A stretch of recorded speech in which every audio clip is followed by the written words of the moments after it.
This is My Patronus is a podcast, a chapter-by-chapter storytelling exploration of Harry Potter, hosted by Ryan Cody. If you would like to support this program, please visit super75studios.com, and thanks for listening.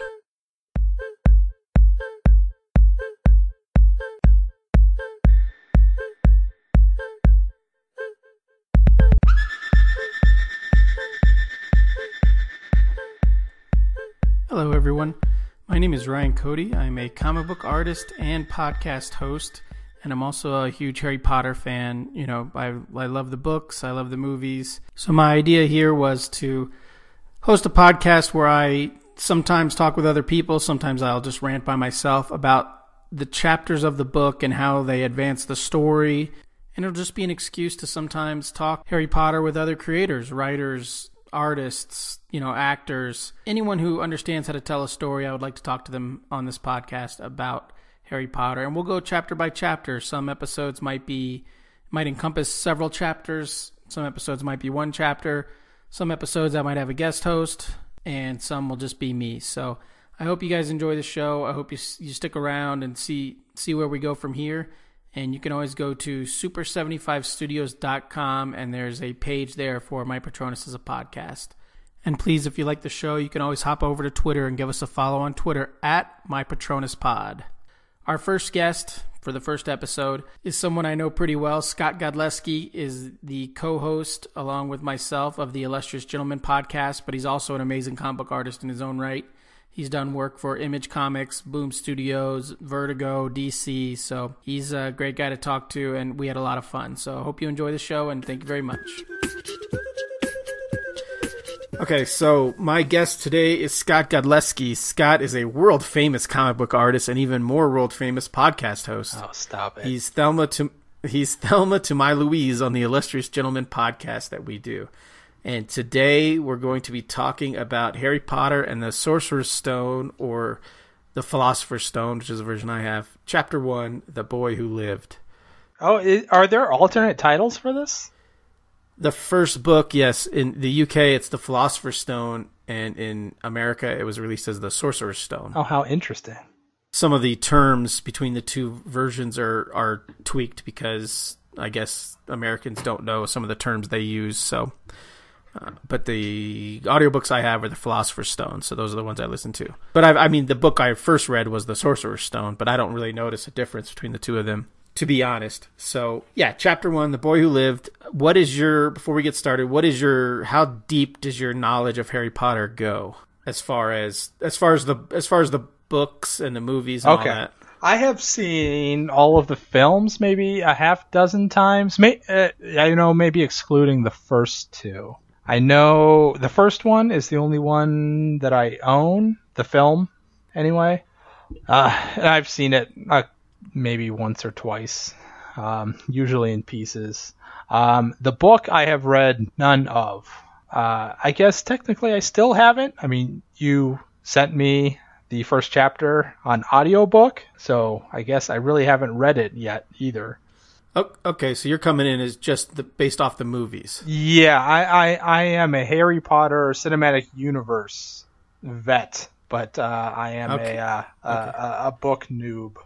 All right. Well, one thing that you mentioned that you'll discover parallels the books and the movies is that the first two movies and the first two books are kind of the weakest of the bunch. They the whole series is a young adult series, but I think it becomes more accessible to adults with the third book and the third movie. So the first two, to me, are kind of cringe. There's parts of them that are very cringeworthy, but I still watch them. I rewatch the movies once a year. I still rewatch those first two just to stick to the formula that I have. So that's where we're going now. Although this first chapter I think is good, The Boy Who Lived, and it's a chapter that sets up sort of the entire series of the books. And I don't know, when she wrote this or when she got the book deal, if it was a multiple book deal or how it went originally, but it really does kind of set up, the rest of the series. Do you have any general thoughts on the first chapter as someone who,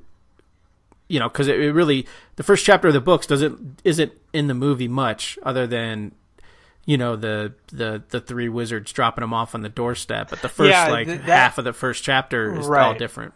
Yeah. As somebody that is coming from the movie side of it, I was surprised by how Dursley-centric the first chapter is. What I'm reading here, you sent me the audio file, so I listened to the audio file while following along in my wife's illustrated version of Sorcerer's Stone. So I've got all these neat little pictures to go with it, so I didn't have to rely on the text itself to build anything mentally for me. So I didn't rely on the text for voices or for images because I got this neat little illustrated copy. But yeah, it was a lot more Dursley focused than I was anticipating. I don't know how much of the rest of the book series features this family, but if it does more than the films, I would welcome that. I mean, it was a nice little chapter. If you want to get into like first impressions and things that struck me about it, we can get into that. I'll just jump in and say that the books have a lot more Dursleys than the movies, and the books are very formulaic, at least for the first 3 or 4. Where he always starts the book at the Dursleys, and you get, a chapter of what's going on at his life at the Dursleys, which isn't, the movies kind of skip that. I think they might even be omitted from 2 or 3 of the movies completely. But yeah, they have a bigger role in the books than they do the movies. And, I don't know. I mean, this chapter, it's an interesting way to start the book, and I kind of dig stories that it kind of threw you for a loop by page 5, because if you got this book thinking it's one thing, and the first 5 pages are about this fat dumpy dude who's going to work and he hates anything that's weird, it's a little odd because it doesn't start with the main character. Arguably the whole book series starts off with one of the minor character in the story, but minor characters who have a large impact on the life of the main character, I suppose. But yeah, what were your first impressions from the first chapter of the first book? That's the way you want to do it, though, right? If you're setting up this fantastical world, if you're doing sci-fi, if you're doing fantasy or whatever, it's that stepping stone from what you know into this world that you're going to be presented with that you don't know. So, I mean, that's I don't want to say it's cliche, but that's the standard, normal accepted way to do these things, and it's done well. I don't know what I was expecting. My wife always told me that, like you said, that these are written to be essentially like an all ages book, or at the very least a young adult sort of read. And I found the narrative style, the way she writes, to be really sort of fun and simple, and the characterization of everybody from Mr. and Mrs. Dursley to Dumbledore to McGonagall to Hagrid, everybody being really clear and simple. And we're not told anything about them. All the information that we're given is in dialogue that the characters share with each other. Now, I used simple a couple of times, and that's not to mean bad. Simple's a great thing when it's just that. When something is easily communicated and effortlessly presented, then it's simple, and it's simple in a fine way. Yeah, she's got a really clean sort of writing style. It's easily accessible. I guess maybe as you read on in the books, maybe it stays sort of the same. I don't know. This is the only bit of any of these books I've ever read, but it feels like she's writing a story. She's not writing. I don't know how to present it. I mean, I don't. From this, I wouldn't say I couldn't identify J.K. Rowling's writing if you gave me 10 other young adult novels. I mean, she doesn't strike me as an author that is consumed with how she writes something rather than what she's writing. Like if you read, as an extreme example, if you're reading like Lovecraft stuff, you're very aware that Lovecraft is writing this. He could be writing, a cookbook, and it would read the same way as his novels do, because that's just how the dude was. This just seems to be, I don't know that there's a style to it. It's almost as if you're there watching these things happen, and they just happen. The story is washing over you. You're not aware, you're almost not aware that you're reading something. There's no effort to get through any of this. It's just presented in a very matter-of-fact way, but it's entertaining and engaging, and I won't say I wasn't expecting that, but it was I found it to be a very pleasant thing. Yeah, it was an effortless read. It's interesting that you bring that up, because the this chapter and parts of this first book do have an unusual kind of narrative tone, a general narrative tone that she loses even in this book. It's gone by the end of the book, and it doesn't show up again for any of the other books. Really after Harry is introduced and as we get to know him more, the story becomes more from his point of view and how things affect him and the world around him. Whereas this first chapter is very much easily accessible, and it's sort of, let's get things rolling. Let's get you as much information as you need to get you enticed. But it's really not from the point of view of any one person, and that does change. I mean, it is, going back to these and listening to these, as someone who's read all the books and listened to the audiobook several times, it stands out. This chapter is written differently than the other chapters. Well, I suppose that's to be expected. Yeah, or at least until he gets to Hogwarts, and then once he gets to Hogwarts, or really once he meets Hagrid and learns about what's happening to him when he's 11. Then the story can become more his point of view, because really there is no point of view of a baby. So this chapter specifically does have to rely on that general narrative, which is good. And like I said, the Dursleys do have a huge impact on. I mean, Harry refers to how he was raised and how the Dursleys raised him oftentimes throughout all the books, and you get the first sense of them in this first chapter. And she uses this chapter to just set the table, like you talked about. It's easily accessible, and I think one thing I like about the books as a series is that these first books, the books grow with their audience. So if you were 9, 10, 11, 12 when this first book came out, and then you're reading book 7 when you're 15, 16, 17, you're going to grow with those books. I mean, the 7th book is a book kind of written for teenagers going into adulthood, whereas this book is written for kids at that age, 9, 10, 11, 12. So she does a good job of writing with her audience and aging the books with her audience, and the way she writes with her audience. They get darker as the students get older and the story gets further along. And so a lot of things, the narrative tone of this, like I said, it's not necessary once the world is established. She has to write this certain way, because the world and its rules are not established yet, other than shit's weird. The Dursleys don't love, it hints that there's something more to Harry, or something more to the world that they don't like, but they know something's going on, but they're afraid of what it is and they don't want to acknowledge it. And so a lot of these things, one thing when I reread it was that there's a lot of instances in this chapter that are called back later throughout the series. Like they mentioned Sirius in just passing in this first chapter about his motorcycle, and both Sirius becomes a major figure in Harry's life in the later books, and he's a major figure in the overall mythos of the story. And his motorcycle also shows back up later in the last book, and is a Hagrid on the motorcycle is a key visual. He brings Harry there as a baby. He takes Harry away from the house in the last book as an adult in the same motorcycle. And then you have, Dumbledore's Deluminator, which in this first chapter is only called the Put Outer, right? Which is not a good, yeah. Oh, does that get changed? Well, later in the books, they refer to it as the Deluminator rather than the Put Outer.